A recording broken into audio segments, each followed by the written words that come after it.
Boa noite. Boa noite a todas e todos. Boa noite a quem está assistindo a gente aqui pelo canal do Letrare, ao vivo. E boa noite ao público que for assistir essa live gravada, que vai ficar disponível no canal do Letrare também. Estamos começando a 12ª live do ciclo de eventos 2024, promovido pelo Letrare, Laboratório de Edição, Tradução e Revisão de Textos Acadêmicos, e pela POET, o Programa de Pós-Graduação em Estudos da Tradução.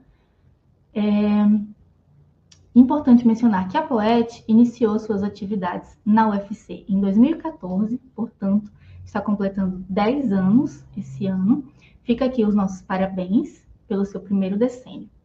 O Letrare começou em 2017. Não estamos longe de chegar nessa marca também. Então, continuando com esse novo ciclo de eventos, que traz a possibilidade de colaboração entre discentes, egressos e docentes da POET, os bolsistas do Letrare da Universidade Federal do Ceará e a comunidade acadêmica da UFC em geral e todos aqueles que amam as várias nuances da atividade tradutória. Esse é um espaço de troca e compartilhamento de pesquisas acadêmicas e de conhecimentos de ordem prática do fazer tradutório de cada um de nós. A gente espera que a pluralidade dos temas abordados demonstre a abrangência vasta e a interdisciplinaridade dos estudos da tradução, que fomentem o contato entre diferentes línguas, mídias, sujeitos, culturas, modalidades e teorias, e também que sejam agradáveis 90 minutos para todos nós. Na live passada, nós tivemos a presença de Roseli Bastos Almeida, que é mestranda no Programa de Pós-Graduação em Estudos da Tradução, POET, da Universidade Federal do Ceará, possui especialização em Linguagens e Códigos pela Universidade Federal do Piauí, é graduada em Letras Português e Inglês pelo Instituto Federal de Educação, Ciências e Tecnologia do Ceará e professora efetiva da rede pública do município de Irauçuba. Tem como área de interesse a tradução de poesia inglesa e a tradução de literatura produzida por mulheres. Ela falou sobre tradução de poesia, os percursos de uma tradução comentada dos poemas de Emily Brontë para o português. Então, começando a nossa apresentação da live de hoje, eu vou pedir que vocês se inscrevam no canal, deem um like aqui no nosso vídeo. Quando vocês fazem isso, o YouTube entende que esse vídeo é relevante e passa a recomendar para mais pessoas. Então, ajude no nosso engajamento e, por favor, também sigam o @ lá do Projeto Letrare no Instagram, que aumenta o alcance do projeto na plataforma e potencializa o nosso trabalho de divulgação científica. No final da live, vai ser disponibilizado o link para o formulário de presença para receber o certificado de 2 horas complementares. Me apresentando, meu nome é Taren Radim, eu sou a host dessa live, eu sou graduanda em Letras Português e Inglês na UFRR, Universidade Federal de Roraima, sou professora de língua inglesa no Idiomas Sem Fronteiras dessa mesma universidade, sou tradutora, revisora e estou pesquisando estudos de tradução no TCC. E agora, vamos ao que interessa, apresentar o nosso convidado, Hélio Parente de Vasconcelos Neto, que é tradutor e revisor, doutorando em estudos da tradução na Universidade de Santa Catarina, na UFSC, através do PPG-PJET e bolsista CAPES-PROEX. Mestre em estudos da tradução pela Universidade Federal do Ceará, UFC, através do PPG-POET, no qual foi representante discente e bolsista da FUNCAP. Ganhador do subsídio de pesquisa Tolkien Society Bursary em 2023, oferecido pela instituição do mesmo nome para pesquisas relativas à vida e obra de J.R.R. Tolkien. O tema da nossa live vai ser a retradução como objeto de pesquisa nos estudos da tradução. Então, a palavra é toda sua, Hélio, fique à vontade.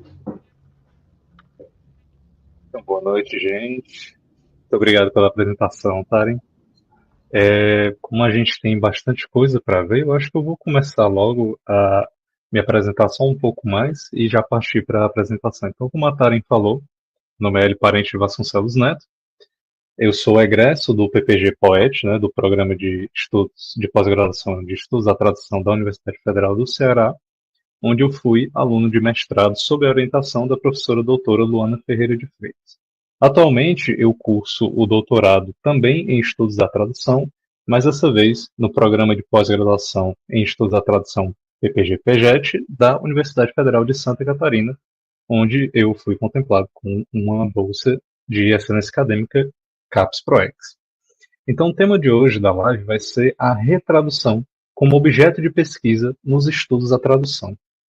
Essa pesquisa ela também é orientada pela professora doutora Luana Ferreira de Freitas, da Universidade Federal do Ceará, e aqui eu vou trazer um pouco sobre a pesquisa que eu desenvolvi no mestrado, alguns apontamentos que podem ajudar qualquer que seja as pessoas que possam estar interessadas no tópico, né, tanto nos estudos da tradução como na retradução em si. Então, antes de começar, eu já agradeço ao Laboratório de Edição, Tradução e Revisão de Textos Acadêmicos, o Letrare, também à POET e à Universidade Federal do Ceará por estar justamente tornando possível esse ciclo de palestras e espero que seja um momento bem enriquecedor para todos nós. Então vamos começar, né? Eu dividi essa apresentação em 3 grandes partes. A primeira, uma introdução, onde eu vou falar um pouco sobre o que é esse fenômeno da retradução e como os estudos da tradução eles têm lidado com esse tema. Vou apresentar os principais teóricos que eu me utilizei na minha pesquisa e também alguns apontamentos contemporâneos que também utilizei na minha pesquisa. A segunda parte, que vai tomar a maior parte da apresentação, será um estudo de caso, no qual eu vou trazer alguns recortes da minha dissertação, que está publicada no repositório da Universidade Federal do Ceará, onde eu vou falar um pouco sobre o autor, a sua literatura, uma análise textual da retradução e também alguns aspectos não textuais que podem ter tido alguma influência na retradução em si. E a terceira parte seria uma parte de apontamentos finais, onde eu vou falar, se der tempo, um pouco sobre o paratexto, alguns apontamentos finais, conclusão, e também citar alguns exemplos de outras pesquisas com o mesmo tópico na retradução. Então, vamos dar início aqui. Então, começando justamente logo no início, o que seria, então, a retradução? Nesse slide, vocês podem ver que eu coloquei o mesmo livro, né, O Hobbit, de um autor britânico chamado J.R.R. Tolkien, com várias capas distintas. Se vocês notarem bem, vocês vão perceber que, talvez não muito por conta da qualidade, mas que essas edições, elas trazem diferentes editoras na capa, né? Então, o que isso significa? Significa que são obras distintas umas das outras, ainda que seja uma tradução da mesma obra-fonte, né? Então, isso é perceptível logo pelo título, né? Então, quando nós temos uma retradução, isso implica dizer, dentro dos estudos da tradução, que nós temos um texto em língua-fonte, que ele é apresentado uma tradução na língua-alvo, né, nesse caso português brasileiro, mas que logo após um tempo, ou mesmo simultaneamente, uma outra tradução ou outras traduções surgem, né? Então, isso é o fenômeno da retradução, literalmente traduzir novamente, né?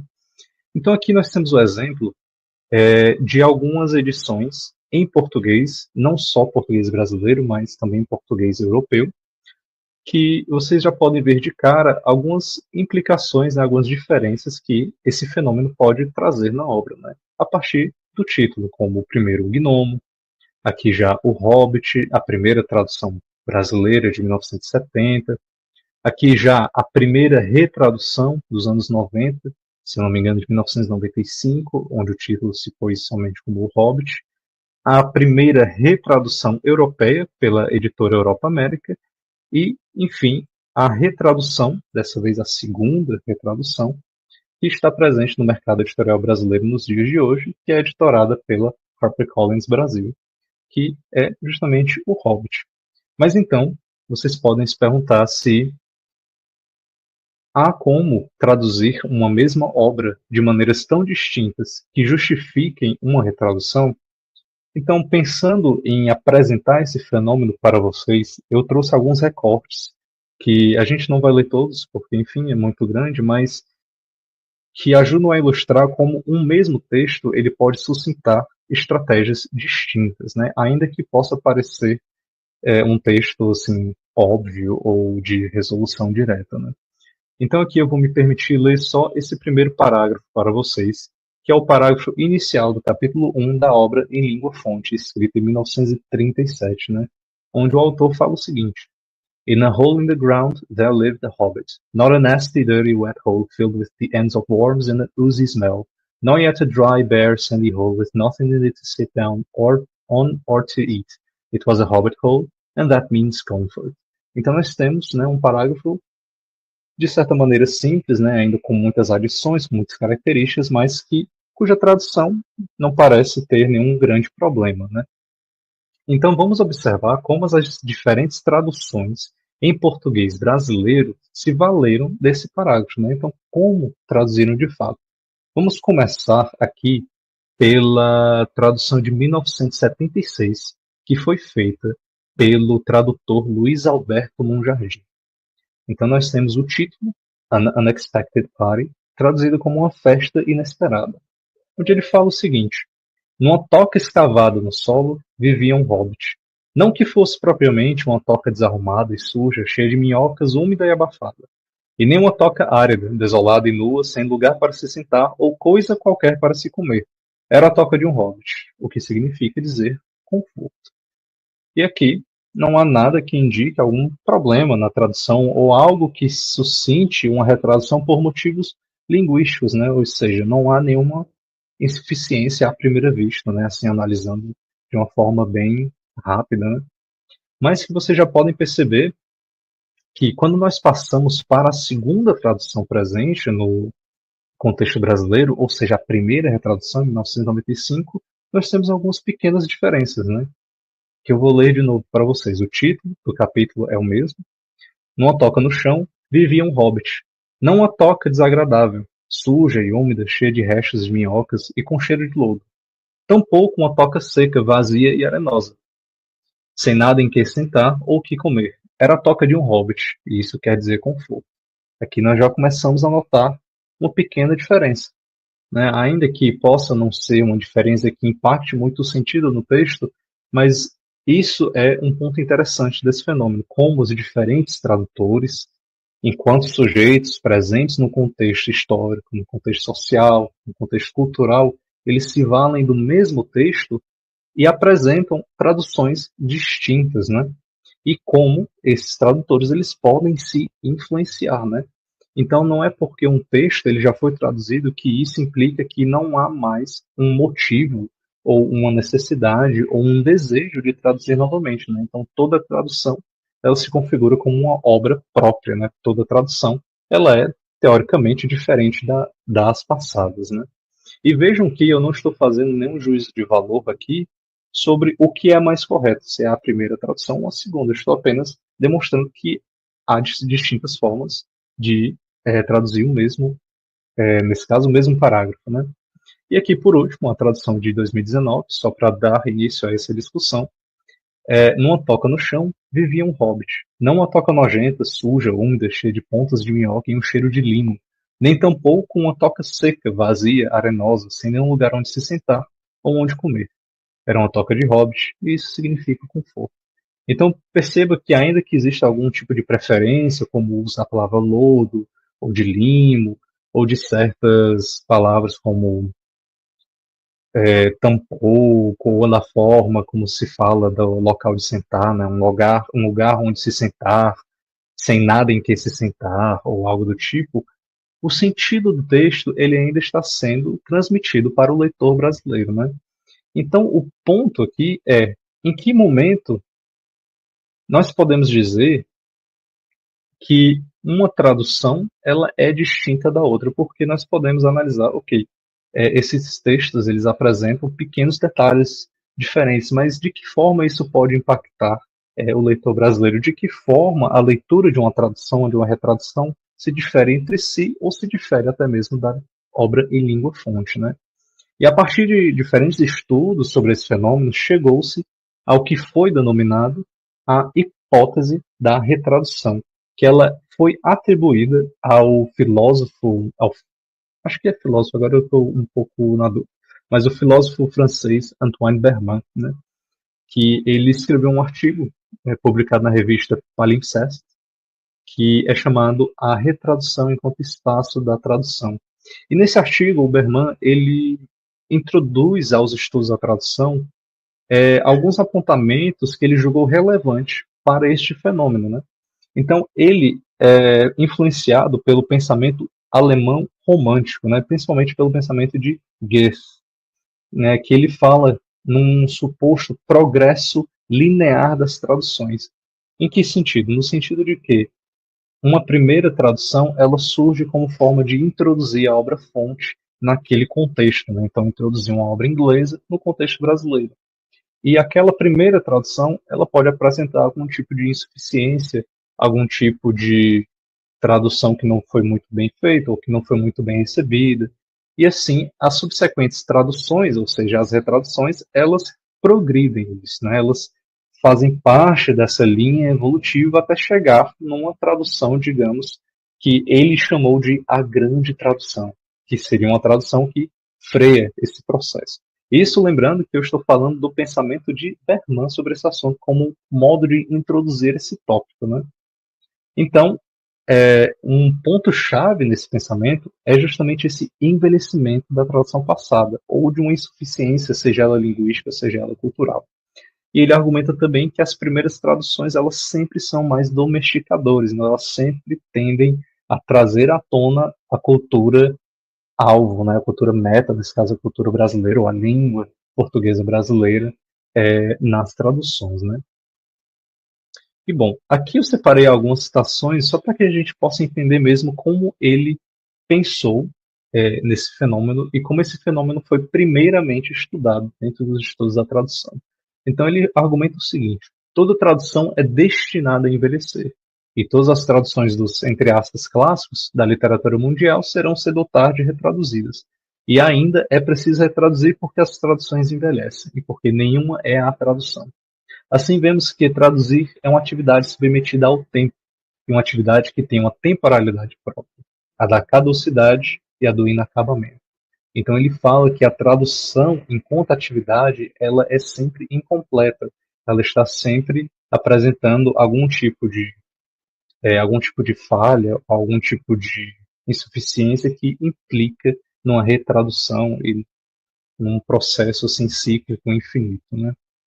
Só que percebam, isso é um pensamento que foi ali exposto na década de, creio que 70, e notem que há poucos motivos levantados nesses argumentos que explicam o que levam a uma retradução de fato. Será que é somente uma questão de insuficiência? Será que realmente toda a primeira tradução ela envelhece ao ponto de ser insuficiente?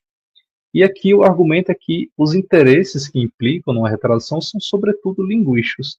Mas, quando nós pesquisamos a retradução nos moldes dos dias de hoje, eu já volto para esse slide, nós temos que pensar que podem existir outros aspectos que não somente o linguístico que influenciam no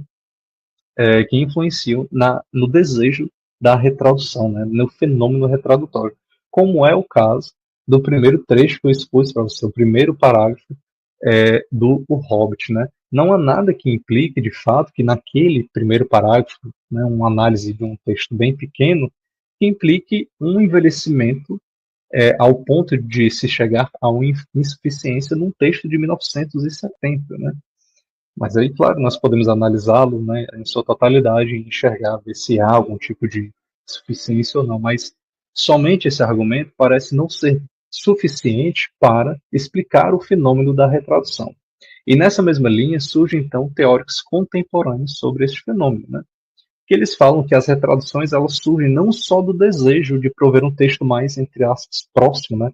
Não é só a partir dessa necessidade da tradução, de se tornar um produto melhor, mas que também pode ser permeado pelo contexto mercadológico, no sentido de que se um autor entra em domínio público, vocês podem notar que há cada vez mais retraduções, né, como é um caso mais recente se eu não me engano, do George Orwell, que ele já entra em domínio público, então surgem várias e várias retraduções das obras dele. Também tem um contexto cultural, um contexto linguístico, um contexto social, um contexto histórico, então pode ser que uma tradução ela seja feita em um período ditatorial, um período mais autoritário, onde não se pode explorar o texto como os tradutores queiram, como a editora quer, devido à censura ou algo do tipo. Então, tudo isso influencia no fenômeno da retradução. E também é possível argumentar que não é só o texto traduzido que envelhece, mas o texto-fonte também pode envelhecer, já que esse esteve deslocado cultural e temporalmente. Né? Então, por exemplo, O Hobbit foi escrito em 1937. A primeira tradução ao português na modalidade europeia surgiu nos anos 60 e na modalidade do português brasileiro na década de 70. Então, o próprio texto-fonte ele pode apresentar aspectos de envelhecimento, no sentido de que, se o Hobbit foi pensado para um público infanto-juvenil, será que o público infanto-juvenil de 1930 prossegue sendo o mesmo quase 100 anos depois? Então, são questionamentos, são apontamentos que podem ser estudados quando se pesquisa o fenômeno da retradução. E aqui eu separei uma citação bastante interessante, que esses autores, que são autores turcos, autores desse livro aqui, vermelho, Perspectives on Retranslation, eles falam o seguinte: os estudos no livro, nesse livro em vermelho, revelam que a passagem do tempo pode não envelhecer necessariamente uma tradução, como é demonstrado pela resiliência e popularidade de muitas traduções mais antigas, mas transforma as audiências e produtores, criando novos segmentos de leitores e novas necessidades na tradução. E aqui é onde a abordagem requer uma integração com escopo mais amplo de agentes na cena retradutória. Então, de que forma o mercado do livro, outros agentes editoriais, como revisores, preparadores, tradutores passados, os próprios leitores ou autores, eles podem, de que forma eles desempenham um papel modificador no fenômeno da retradução. Né? Então, de que forma eles modificam o texto. Então, tudo isso é algo a ser considerado caso o objeto, né, ou caso o seu objeto de estudo, ele lide com a retradução. Então, é realmente muita coisa. Né? E, além disso, deve-se considerar o contexto histórico específico em que foram produzidas aquelas traduções, assim como sua relação com o polissistema literário. Então, por exemplo, um autor que é considerado mais próximo do centro desse polissistema, ou seja, um autor, entre aspas, canônico, ele tem mais chance de ser retraduzido, talvez por uma questão puramente mercadológica. Se eu retraduzir um livro aqui do Lewis Carroll, talvez eu venda mais do que eu traduzir um livro de um autor não tão conhecido. E mesmo traduções alternativas para uma mesma língua, provavelmente não irão ocupar a mesma posição e cumprir as mesmas funções na cultura que as hospedam. Então, é possível que diferentes traduções sejam miradas a públicos diferentes ou até mesmo a contextos históricos diferentes. Né?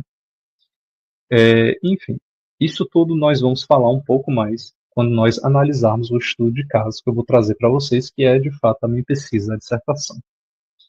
Então, levando tudo que foi exposto, que é muita coisa, né? Nós falamos de aspectos linguísticos, falamos de aspectos culturais, aspectos mercadológicos, históricos. Na minha pesquisa de mestrado, eu elaborei um esquema de metodologia que, claro, isso aqui não é uma receita, né? Então, isso aqui não é a única forma de se estudar esse fenômeno. Isso foi apenas a forma que eu achei, me utilizando dos teóricos que eu estudei, né? Eu elaborei esse esquema de pesquisa, que foi o seguinte. O meu objetivo era, então, analisar a retradução do Hobbit de 2019, né? Então, nós temos aqui a primeira tradução, em 1976, a segunda tradução em 95 e o meu objeto de pesquisa, que é a retradução de 2019. Só que, para isso, eu traço paralelos não só com a obra em texto-fonte, então com a obra em inglês, mas também eu trago certas comparações com as outras traduções passadas, de modo a enxergar se existe alguma influência, de que outra forma um trecho problemático, uma certa palavra poderia ter sido traduzida. Mas eu também faço algo que eu chamei de análise preliminar, onde eu tento achar justamente essas implicações que não são puramente linguísticas no fenômeno retradutório de Bergman. Né? Então, justamente em busca de todas essas críticas que eu apresentei. Então, eu busquei achar quem são os tradutores, né, com que eles trabalhavam, que tipo de formação eles tiveram, se existiam outras traduções, de que forma aquele autor foi traduzido no Brasil antes, de que forma outros agentes editoriais eles podem ter tido alguma influência na tradução, editores, revisores, o que seja. Também procurei fazer um paralelo da escrita do próprio texto-fonte, então como se deu a escrita do Hobbit, quais foram as possíveis intenções do Tolkien, o que ele imaginou sobre aquela história, a quem ele mirou aquela história, né? Informações sobre as diferentes editoras que, enfim, editoraram os livros, o público-alvo, enfim, todas essas questões elas entraram na minha análise de dissertação para então eu seguir para uma análise qualitativa, que era justamente a comparação das soluções de tradução baseado nos textos de amostra, né? Assim como sua relação com o paratexto, que eu vou explicar mais adiante. Então percebam que, durante a minha pesquisa, quando eu lido com o fenômeno da retradução, eu trouxe à tona todas essas questões. Isso significa que você que quer falar sobre retração tem que fazer a mesma coisa? Não. Você pode fazer um recorte menor, você pode fazer uma... Enfim, seu processo pode diferir do meu. Isso aqui, como eu disse, não é uma receita, mas apenas, digamos, um relato de experiência de como foi, na minha pesquisa, estudar a retradução não só através de uma linha puramente linguística, né? Mas, enfim, aqui nós seguimos, então, para o estudo de caso em si. Então, o meu estudo de caso, que é a minha pesquisa da dissertação, é justamente a obra The Hobbit, que foi escrita em 1937. Na verdade, é mais correto dizer que ela foi publicada em 1937. Sua escrita em si, ela demorou alguns anos, né? Então, ela foi escrita e publicada na Inglaterra por este rapaz aqui, por esse senhorzinho, que é o John Ronald Reuel Tolkien, né? Então, o conhecido J.R.R. Tolkien, né? Que nem vocês podem ver aqui, o autor de Os Seus Anéis, Silmarillion, todas essas obras, né? Então, antes de começar, quando nós apresentamos uma obra literária, mesmo numa pesquisa de mestrado, ou num TCC, ou numa tese, é importante que nós apresentemos a obra, né? Não apenas o enredo base, mas também todos apresentar o seu autor, o seu enredo base, as suas possíveis influências literárias e tudo mais. Então, eu vou fazer o mesmo com vocês aqui. Eu vou apresentar qual é o enredo principal de O Hobbit, né? Então, O Hobbit seria uma história de fantasia literária, onde nós temos este rapaz aqui, chamado Bilbo Bolseiro, como foi traduzido, Bilbo Baggins, que um certo dia ele estava aqui na sua pacata vila, na Vila dos Hobbits, levando uma vida como quem não quer nada, e um certo dia um mago meio que incita ele a ir numa aventura, meio que força ele a ir numa aventura esta para recuperar um ouro, um tesouro roubado por um dragão, chamado de Smaug, acompanhado de seus companheiros, né? Acompanhado de companheiros, né? Os anões, né? Os que, enfim, acho que são 7, eu não lembro bem. Que são os anões e o próprio feiticeiro. E nisso eles vão atravessando várias cordilheiras, várias aventuras, vão tendo aventuras, encontros com criaturas fantásticas, e através desse enredo, o Tolkien ele demonstra, né, a sua escrita fantasiosa, ele apresenta o mundo fantástico que ele está criando, e tudo mais, e todos os povos que nele habitam. Então, a partir daí, a partir da apresentação da obra em si, cabe ao pesquisador decidir, então me coube decidir qual tradução seria o meu objeto de pesquisa. No caso do Hobbit, como eu mencionei anteriormente, nós temos 3 traduções em língua portuguesa brasileira. Uma de 1976, feita em plena ditadura militar, feita por Luiz Alberto Monjardim. Uma da Martins Fontes, feita em 1995, pela professora Lenita Maria Rimuri Esteves e pelo professor Almiro Pizeta, e também, em 2019, feita pelo tradutor Reinaldo José Lopes. No meu caso, eu escolhi dar destaque à retradução mais recente, ou seja, a de 2019. Né?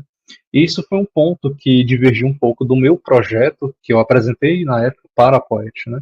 E do resultado final da dissertação.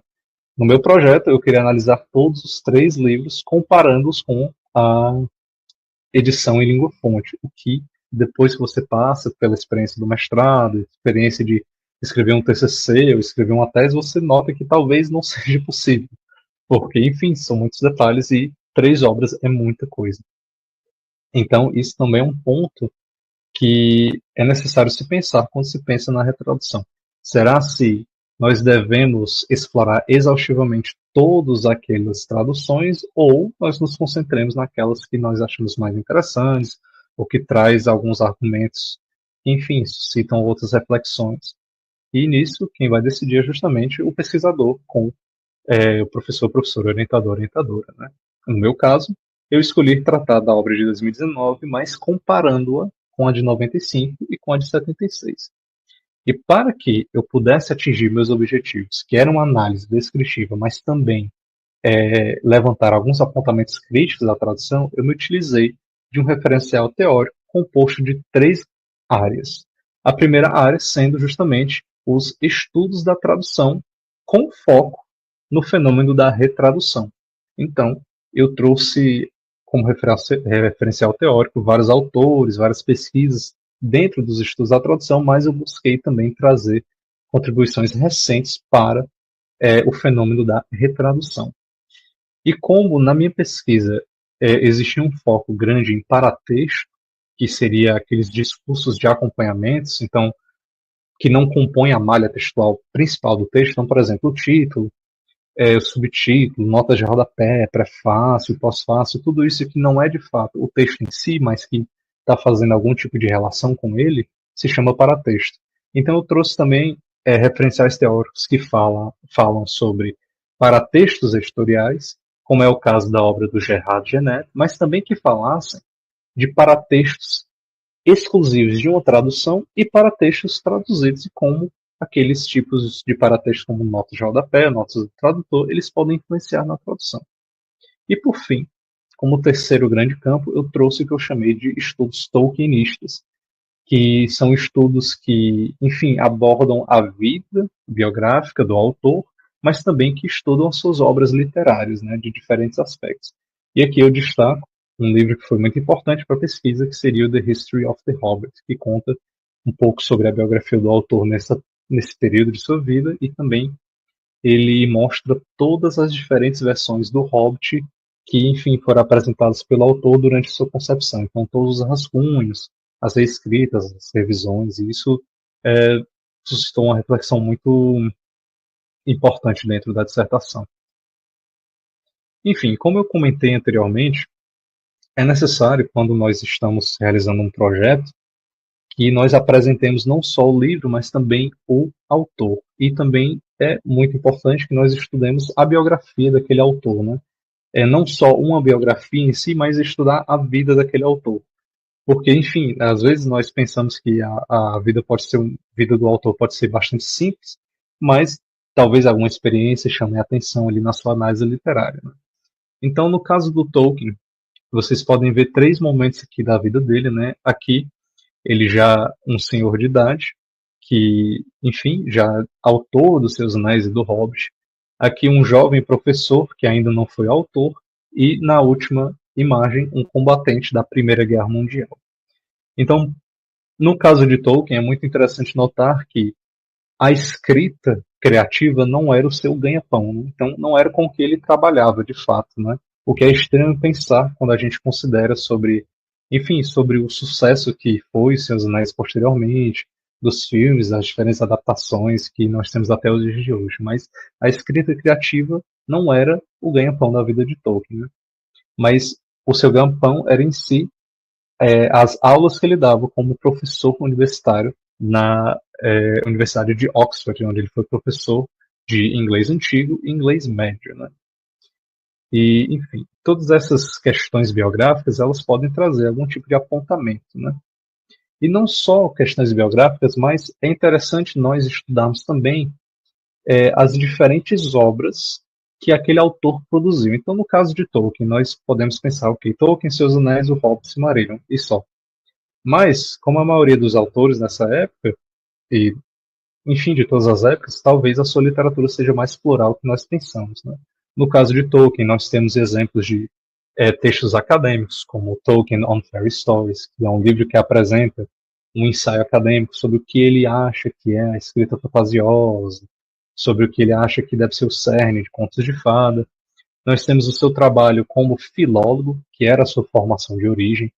Então nós temos aqui a Middle English Vocabulary, feito por ele, também um vocabulário inglês médio.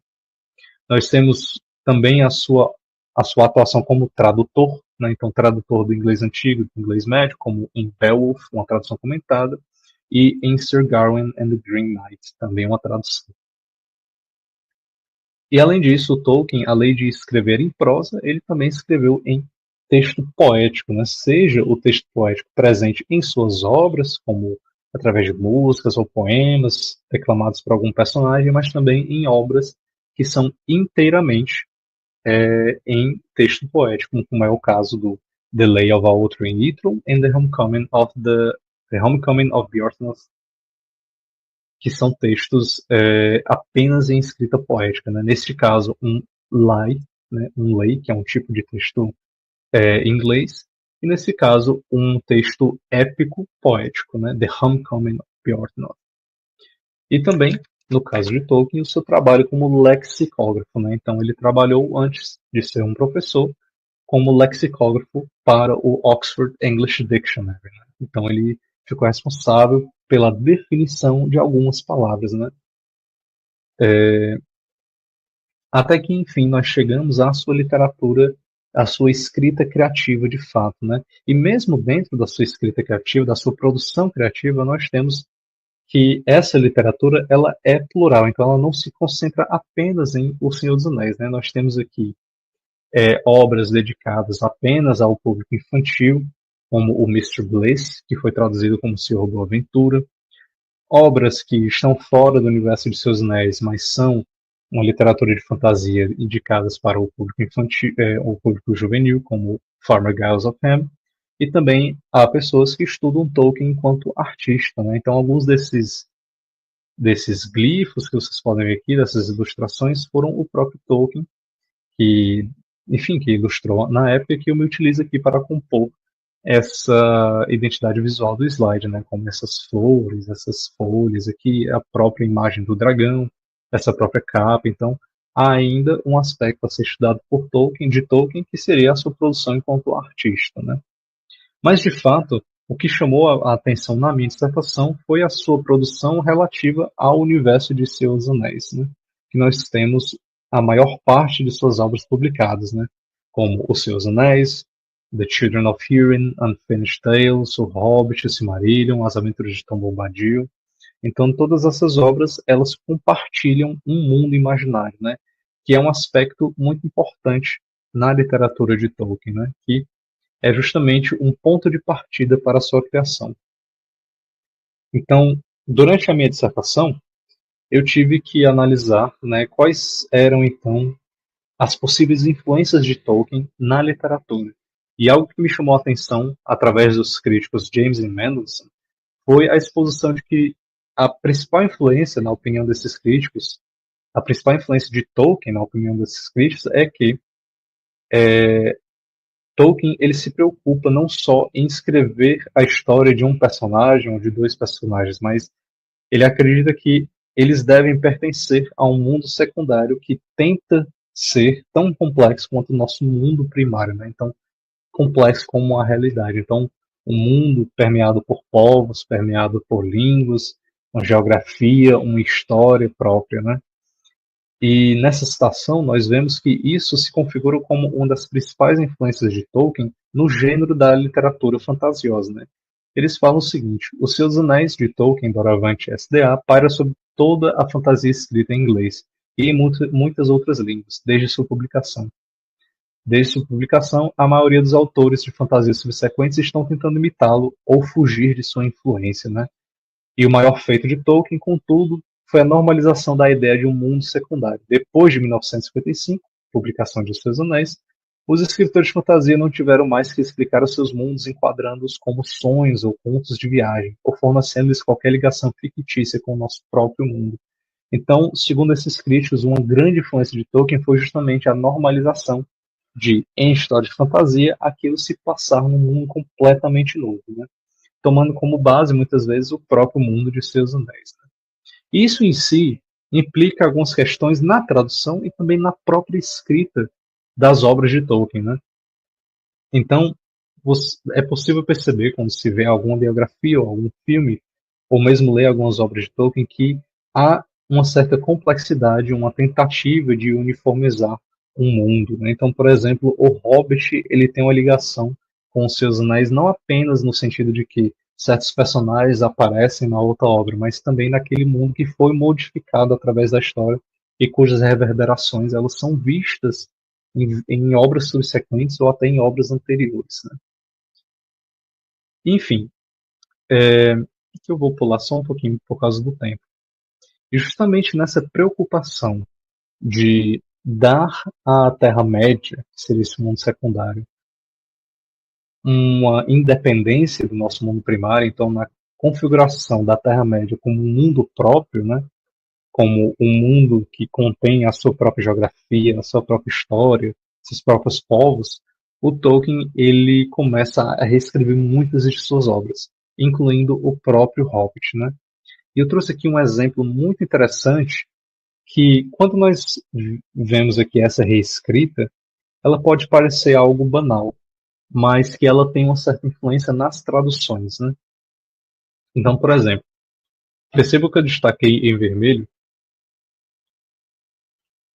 um trecho do Hobbit que foi escrito em 1930, que ele fala o seguinte: uma cena onde estão botando uma mesa de jantar, né? E um personagem fala o seguinte: Put on a few eggs, there's a good fellow, as the hobbits stamp off to the pantries, and just bring out the cold chicken and tomatoes, né? E após um tempo, na versão atual, né, após 1930, o Tolkien reescreve esse pequeno trecho para que se assemelhe mais ao seu universo fantástico. Então vamos ver essa pequena mudança, né? Então, put on a few eggs. There's a good fellow, Gandalf called after him, as the hobbit stumped off to the pantries. And just bring out cold chicken and pickles. Então, essa pequena mudança, né, tirando o fato do nome ter mudado do personagem, a única coisa que muda de fato é chicken and pickles e chicken and tomatoes, né? Então, quando nós vemos isso, isso pode parecer algo insignificante. Mas, segundo o próprio Tolkien, essa reescrita se deu simplesmente no fato de que, no seu mundo secundário, né, então no seu mundo imaginário, esta planta não teria lugar por ser uma planta que, enfim, na cabeça dele remetia a uma planta exportada na Inglaterra, então que não tinha lugar no seu mundo secundário. Seria uma planta que seria uma forma do leitor perceber que é de fato um britânico escrevendo aquilo, enfim, toda uma implicação que para ele era inaceitável em seu mundo secundário. Então ele reescreve de uma maneira que não torne possível identificar qual é aquele tipo de vegetal, qual é aquele tipo de cultura, né, da qual aquela comida vem, e ele escolhe a palavra pickle, que enfim pode ser feito com qualquer coisa. Tudo bem, mas como é que isso é relevante para uma tradução? Então, vamos ver como isso é relevante, né? Então, aqui eu destaco um outro trecho também da mesma cena, onde nós temos a tradução de um elemento cultural, né? Um elemento, não um elemento cultural, né? Mas nós temos uma tradução de um alimento que, em certas traduções, foi traduzido como um elemento cultural brasileiro. Então, percebam, nós falamos aqui: A little beer would suit me better, if it's all the same to you, my good sir, said Balin with the white beard. But I don't mind some cake, seed cake, if you have any. Então, essa pequena palavra aqui, seed cake, nas diferentes traduções, é muito interessante notar as diferentes estratégias empregadas, né? Dessa vez, nós vamos fazer o movimento contrário. Nós vamos começar pela mais recente e chegando até a mais antiga. Então, na 2019, nós temos a seguinte tradução: Um pouco de cerveja me cairia melhor, se não lhe fizer diferença, meu bom senhor, disse Balin, agitando a barba branca. Mas eu também não recuso um pouco de bolo. Bolo de sementes, se você tiver. Aqui não parece nada que chame a atenção, apenas uma tradução. Seed cake, bolo de sementes, a little beer, um pouco de cerveja. Ok. Então, na tradução de 95. Um pouco de cerveja me cairia melhor se não houver problema, meu bom senhor, disse Balin com sua barba branca. Mas não seria mal comer um pouco de bolo. Bolo de sementes, se você tiver algum. Então, uma tradução muito similar. Mas aqui nós temos um caso muito interessante, que é a tradução de 1976, que ele traduz da seguinte forma: um pouco de cerveja me seria mais adequado, se não houver incômodo algum, meu bom senhor, disse Balin, movendo a barba branca. Também não se me dava em provar alguns bolinhos de fubá, se os tiver.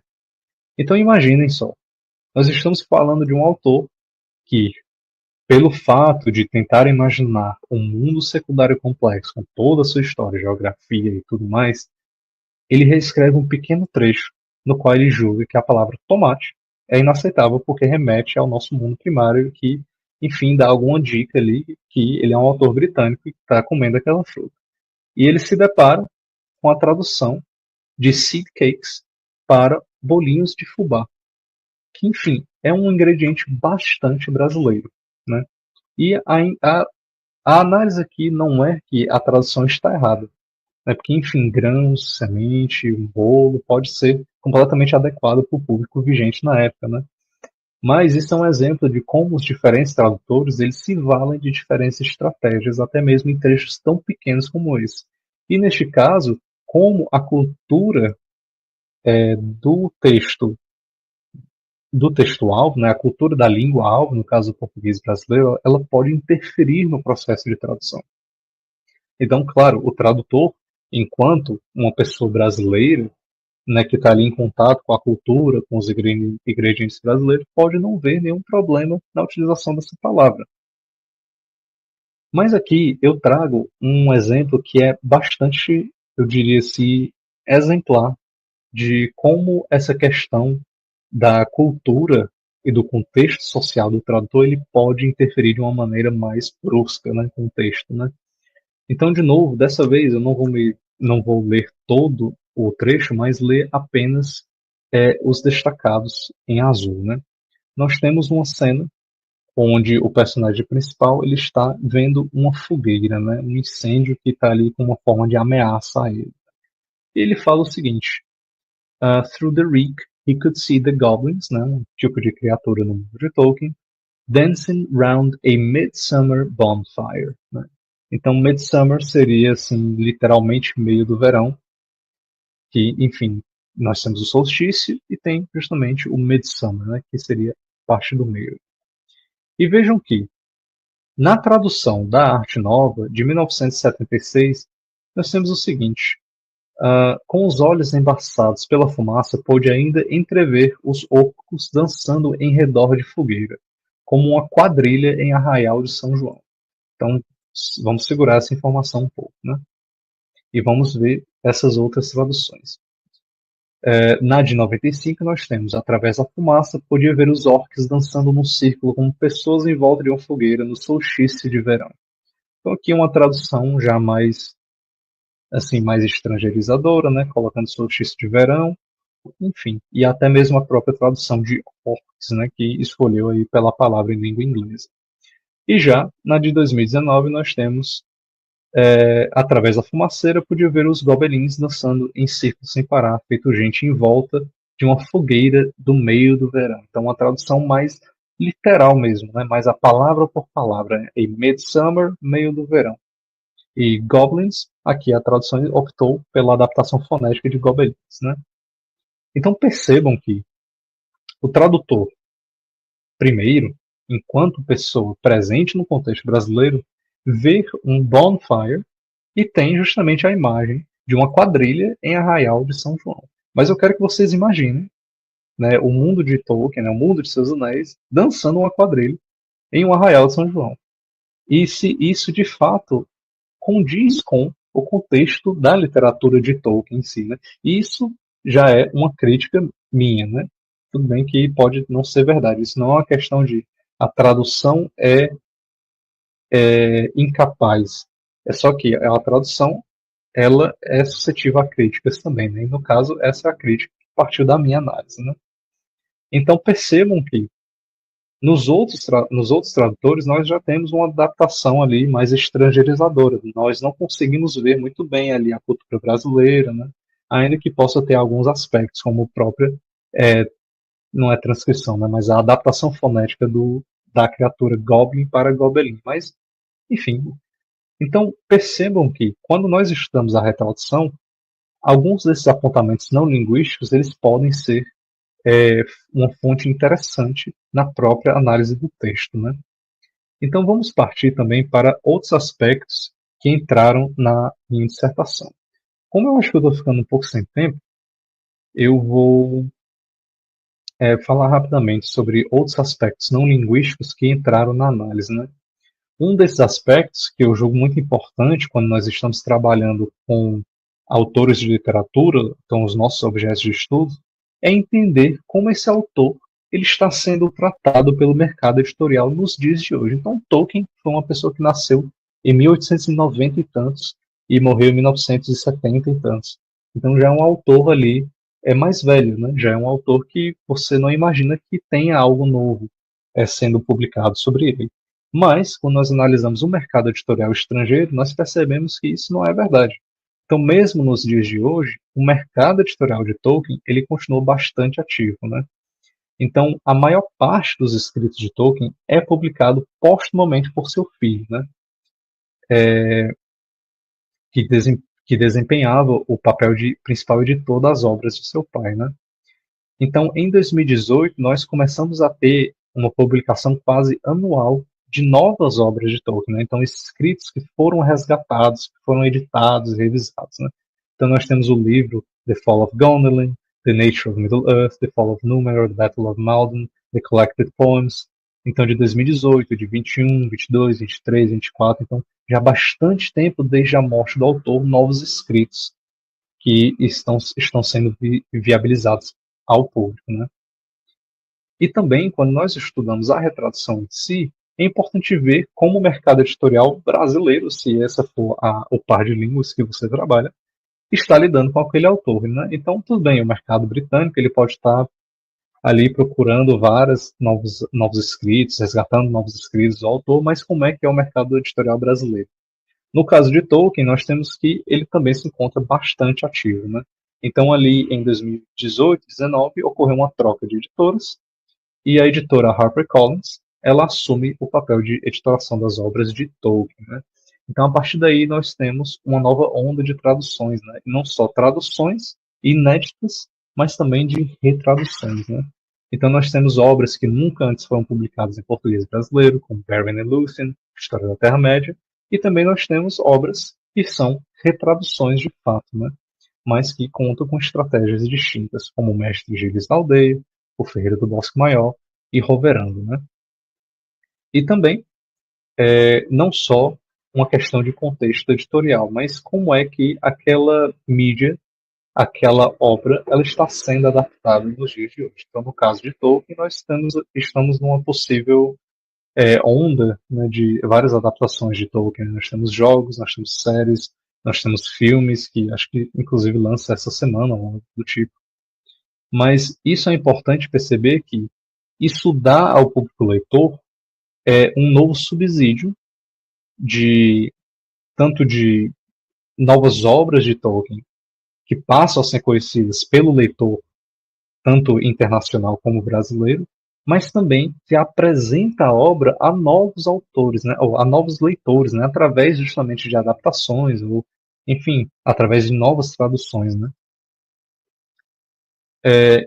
E quando nós lidamos com a retradução, é possível notar também que a tradução ela pode influenciar na adaptação dessas novas obras, né?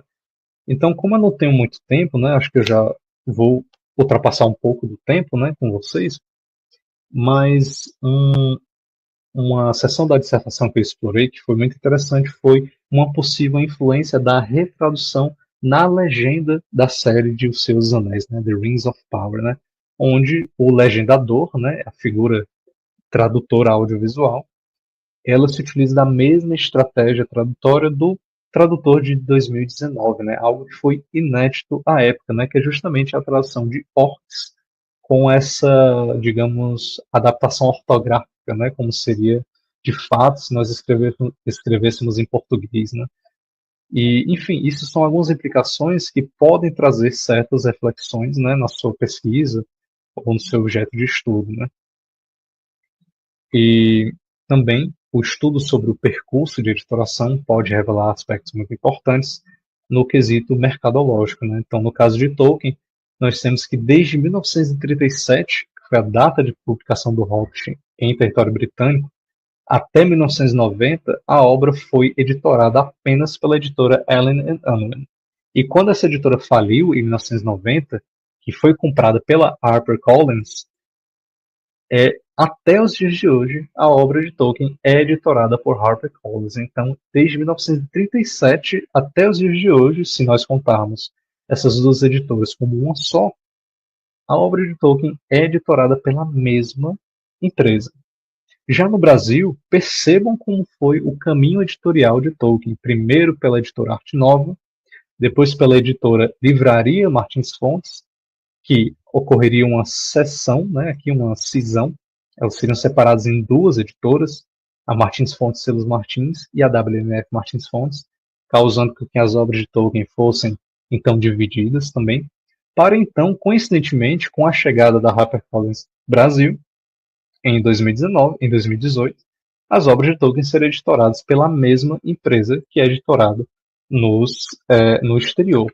Então, talvez, quando nós estudamos o percurso de editoração, isso possa revelar aspectos que, enfim, influenciam na retradução. Então, por exemplo, a retradução, neste caso, pode não vir apenas por uma necessidade ou por um desejo de importar um texto, digamos, mais próximo, mas de uma questão mercadológica. Existe uma nova editora, um novo ramo editorial dessa gigante do mercado de livros, né, que é a HarperCollins, no Brasil. Ocorreu uma mudança de direitos de editoração, logo os direitos autorais devem ser refeitos, incluindo os direitos de tradução. Isso não implica que não há ali, né, uma melhoria ou qualquer coisa do tipo, mas que implica que há outras questões que não são apenas linguísticas ali. Como eu já estou com pouco tempo, eu vou pular então para uma parte que é bastante interessante, que é justamente na influência de diferentes agentes editoriais na tradução, né? Então, quando nós falamos da influência de agentes editoriais, nós temos que pensar que o tradutor, especialmente o tradutor num contexto editorial, ele não está sozinho, né? Ele não está ali fazendo apenas o que ele quer, né? Se alguém que já trabalhou com editores ou já trabalhou em algum projeto similar, então você sabe que nós temos que entrar em consenso com editor, revisor, preparador, às vezes até um leitor sensível, um leitor crítico, né? Às vezes a equipe de tradução não é apenas uma pessoa, então todas essas figuras elas influenciam no texto tradutório, né? Mas é muito interessante que no caso da retradução, o próprio tradutor da obra passada, né, então da retradução passada, pode influenciar uma nova tradução. Em que sentido? Vamos com calma. Vamos analisar aqui um pequeno trecho da obra The Hobbit em língua inglesa, né? Nós temos aqui alguns exemplos de topônimos e de sobrenomes. Nós temos um local chamado The Water, que seria um rio, um outro local chamado Hill, que seria justamente onde o personagem principal mora, e aqui um nome, Mr. Baggins of Bag End Under the Hill. Então, Mr. Baggins, o nome do personagem, Bag End Under the Hill, como se fosse o endereço dele, né? Então vamos perceber, vamos analisar como as diferentes traduções se valeram as diferentes estratégias de tradução, né? Então nós temos aqui a de 2019. The Water foi traduzido como o água. A tradução, né, aparentemente bem direta, né? The Hill foi traduzido como colina, também bastante direto. Mr. Baggins of Bag End, Underhill, Senhor Bolseiro de Bolsão, Sotomonte. Né? De novo, uma tradução que, enfim, está ali fazendo quase um desmembramento, né, dos morfemas, né? Underhill, Sotomonte, né? Enfim, também não é uma questão de uma tradução errada, não, apenas uma estratégia, né? Mas é interessante notar que há outras possibilidades tradutórias e que foram empregadas antes na obra de Tolkien, como é o caso da primeira tradução de 1976 ou 76, que quando falam de The Water, que seria um rio, o tradutor Luiz Alberto Monjardim optou pela palavra arroio claro, arroio sendo um tipo de rio que corre rápido. Hill permaneceu colina. Já Mr. Baggins of Bag End vira o Senhor Bolsim, pacífico morador de Fim do Saco, sua toca na colina. Então nós temos que há outras formas, e essas formas foram empregadas de traduzir até mesmo o nome da personagem principal. Então cabe o questionamento: da onde veio então a palavra Senhor Bolseiro, Bilbo Bolseiro? Será que foi uma estratégia utilizada apenas por Reinaldo José Lopes e sua equipe editorial, ou essa estratégia já apareceu antes no mercado editorial brasileiro? E nesse caso, sim. Percebo que a primeira vez que essa tradução aparece, Senhor Bolseiro de Bolsão, é na tradução de 1995, feita por Lenita Maria Remuri Esteves e Almiro Pizeta, né? O que implica que não só há uma influência da tradutora passada, neste caso a professora Lenita e o professor Almiro, na tradução de Reinaldo José Lopes, mas que também implica um certo conhecimento do retradutor da tradução passada. E implica também que esta não era a única estratégia possível, visto que no mercado editorial brasileiro outras estratégias foram utilizadas, enfim, foram utilizadas naquele contexto específico e foram julgadas adequadas pela equipe, né? Como é o caso da tradução de Luiz Alberto Monjardim. Então, isso é um exemplo de como outros agentes podem influenciar o texto tradutório, né? O texto retraduzido, o processo tradutório. Da mesma forma, uma tradução de um outro topônimo que seria Rivendell, que é um local que aparece tanto nas obras dos Seus Anéis como o Hobbit, né? Rivendell, The Last Homely House, que foi traduzido como Valfenda, a última casa hospitaleira, em 2019. Novamente, uma repetição da tradução de 1995, Valfenda, Valfenda é a última casa hospitaleira que, enfim, mudou de última casa amiga, né? Mas, de novo, fazendo quase uma tradução ali dos morfemas, né? Rivendell, Val e Fenda, né? Enfim.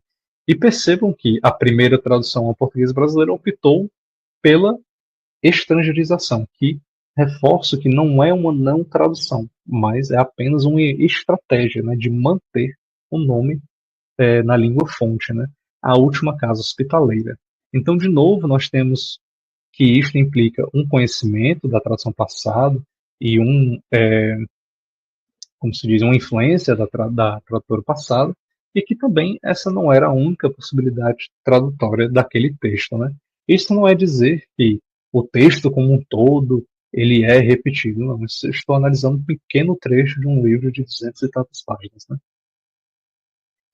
Enfim, os apontamentos finais, que seria uma parte aqui analisando os paratextos, talvez pelo tempo a gente não consiga falar sobre isso, né? Mas eu gostaria de apontar apenas que, no caso do Hobbit, só para não passar do tempo mesmo, no caso do Hobbit, o próprio autor, não, o próprio Tolkien, ele influencia no processo tradutório, como é possível perceber nas obras que estão aí na tela, que são obras de cartas de Tolkien, são estudos biográficos, que ele próprio interfere nas traduções para outras línguas, né? Então ele interfere na tradução ao norueguês, na tradução à língua sueca e também na tradução à língua espanhola. E não chega a interferir na tradução da língua portuguesa. Mas é um ponto importante a ser salientado que há certos casos que o autor ele realmente está ali como uma figura, né, de determinar o que se pode fazer ou não naquela tradução, a depender, enfim, da editora e do tradutor, né? E que, no caso de Tolkien, ele próprio redige um documento chamado o Guia de Tradução para Nomes em Senhor dos Anéis, para vocês terem uma noção, né? Então, ele em si é uma figura assim que está ali agindo no texto, né? Como eu disse, a gente não vai ter tempo de eu explorar essas questões aqui nessa apresentação, mas talvez em outro momento a gente possa conversar um pouco sobre isso, né? Enfim, também uma coisa que é bastante importante na análise da retradução é como os diferentes tradutores eles se valem do paratexto, né? Nesse caso, eu estou analisando as notas de rodapé, que, enfim, às vezes os próprios tradutores não podem utilizar a nota de rodapé como uma norma editorial, mas o paratexto ele pode trazer apontamentos interessantes para o fenômeno da retradução, pois pode ser um ponto ali que acolhe o processo tradutório. Então, justamente fale, nós escolhemos essa tradução por isso, por isso, por isso, né? Nós escolhemos esse termo por isso, por isso e por isso, né? E também pode ser um momento, né? Um espaço de uma diferenciação mais clara, mais evidente das diferentes estratégias tradutórias, né? Como é o caso dessa tradução, né, que é uma nota explicativa. Aqui eles colocam dia de Iule. E, pensando ser o público brasileiro um público que pode não reconhecer a palavra Iule, utiliza-se uma nota de rodapé que fala equivalente, grosso modo, ao Natal do calendário cristão, que é culturalmente mais próximo, provavelmente, ao público brasileiro. Então, quando se analisa a retradução, também pode-se fugir do texto principal e analisar o paratexto da retradução.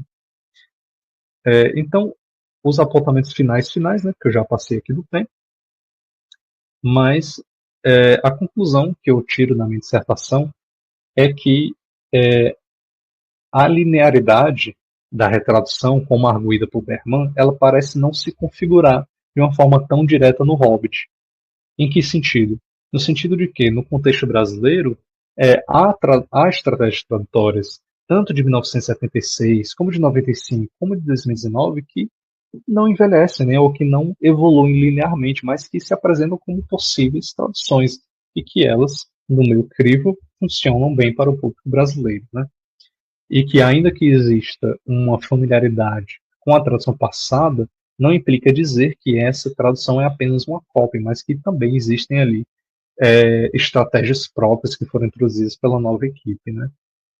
E, por fim, há ainda outras pesquisas, outras formas de pesquisar a reprodução. Então, aqui são algumas dicas de leituras que vocês podem fazer. Enfim, ler uma dissertação dá trabalho, né? Dá muito tempo. Enfim, é um texto grande. Então, há outras formas de você estudar a retradução. Então, lembrem que no começo da apresentação eu falei que o que pode envelhecer não é só a tradução, mas também o texto-fonte, né?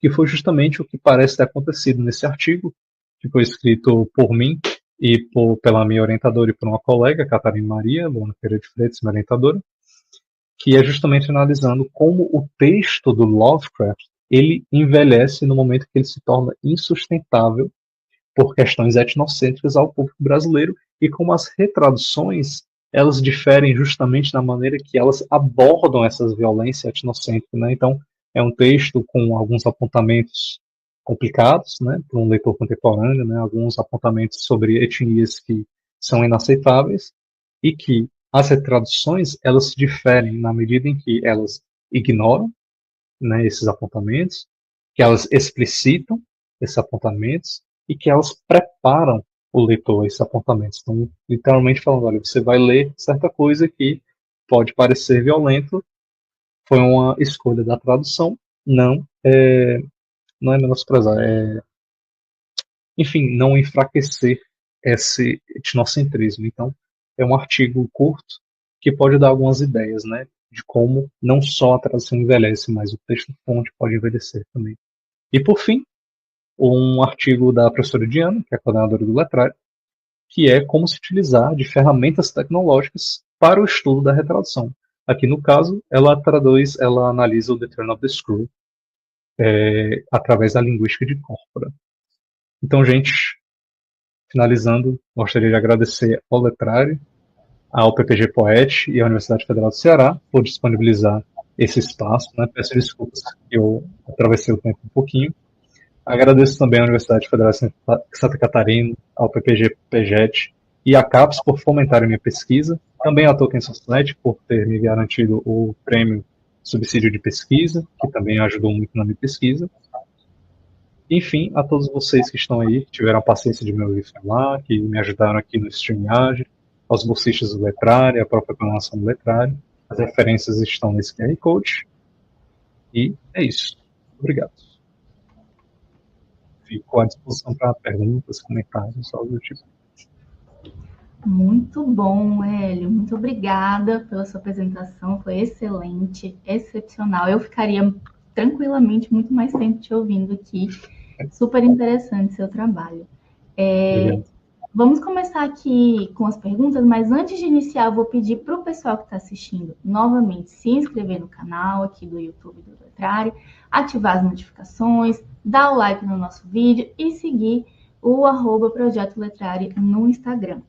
Também lembrem de preencher o formulário de presença que está disponível no chat para garantir o seu certificado, ok? Então, vamos passar para as perguntas. Nós temos aqui a pergunta da Luciana Fonseca dos Santos. Você ficou sabendo da recente controvérsia sobre a tradução do Senhor dos Anéis, feita pela princesa Vitória Aliata, e a nova tradução de Otávio Fatica? Não sei se é assim que fala. Tem alguma opinião sobre isso? Quando chega uma pergunta interessante e eu tenho que falar que eu não sei. Porque não fiquei sabendo dessa controvérsia.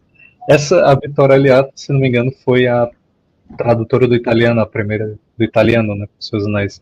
Mas não, eu não fiquei sabendo da recente controvérsia. Também não. Desculpa, né? Curiosa, também vou pesquisar sobre isso.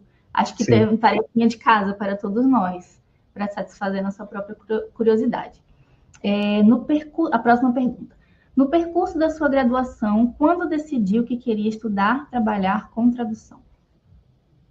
Então, na verdade, não foi uma decisão de fato, né, mas que durante a minha formação acadêmica, comecei a trabalhar como professor de inglês.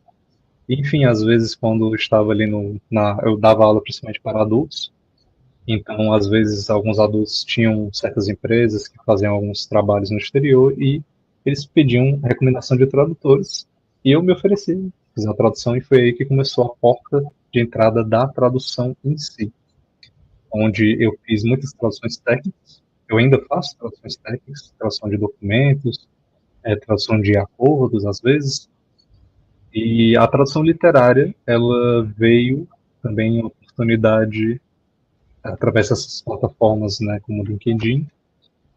Recentemente, durante o meu mestrado, foi quando eu comecei a trabalhar como tradução literária. Agora, a tradução como objeto de pesquisa, ela se deu num período que eu já tinha concluído a graduação.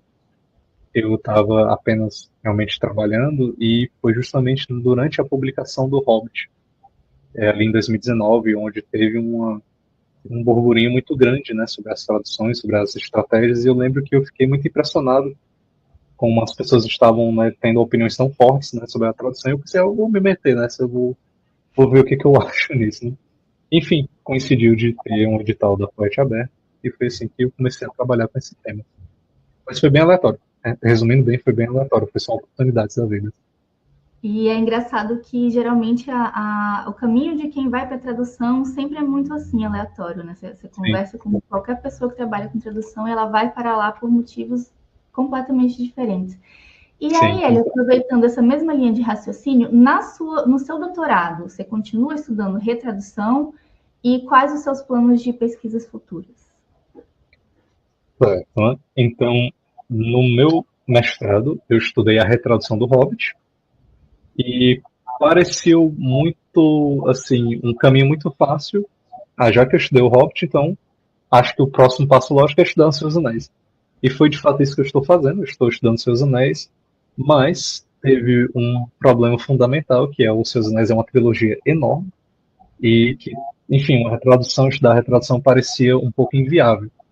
Então, eu escolhi partir para um campo de estudos que chamam os estudos descritivos da tradução, onde eu vou me apoiar mais nessa questão da tradução em contexto social, e eu estou trabalhando com a tradução de Seus Anéis feita durante a ditadura militar, e ver se eu consigo achar algum ponto de que forma aquele contexto em si ele influencia na tradução, né? Então, de traduções mais domesticadoras, ou de possíveis censuras, ou algo do tipo, né? E que eu já achei alguns exemplos muito interessantes, mas que fica para bem depois. Ainda estou no começo. Muito legal. Nossa última questão de hoje, antes de encerrar, é a do Matheus. Considerando esse processo de retradução da obra a partir de vários aspectos intra e intertextuais, até por se tratar de fantasia, você precisou se apoiar em conceitos mais filosóficos em algum momento?